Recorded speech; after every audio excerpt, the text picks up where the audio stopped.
Hi everybody and welcome to my tutorials. In this tutorial, we'll be learning Elif in Python. So let's get started. So first of all, what is Elif?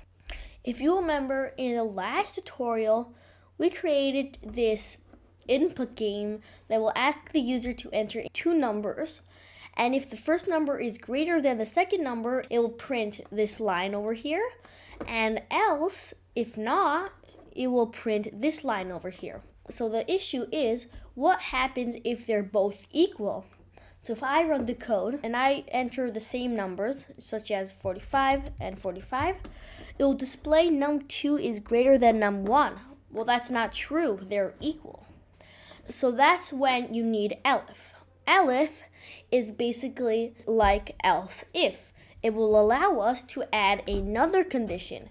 Basically, instead of type another if over here to add my second condition, I just type in elif. Okay, so I'll just copy the code for this. I'll paste it over here, and let's get started.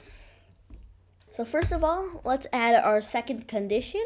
So we'll click on enter, and we'll erase this space over here, and I'll type in elif. And then I'll put in num1 is lesser than num2, and if that's true, it will display num2 is greater than num1. And now we'll put in elif num1 is equal to num2. We learned in last tutorial that you need to have two equal symbols here, and colon, and now we'll print they are equal. They're equal. And in Python, you don't have to add an else. Well, I'll just add an else right now, just in case. So else, and if something else happens from all this, it has to be an error. So we'll print error.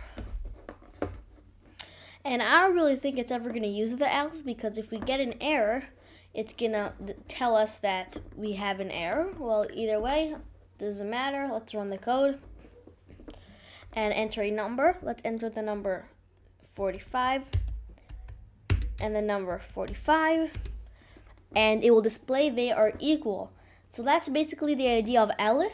We'll be using Elif in our future tutorials. We'll be creating these big projects that I showed in the ad video. So that's pretty much it for this tutorial. Thanks for watching.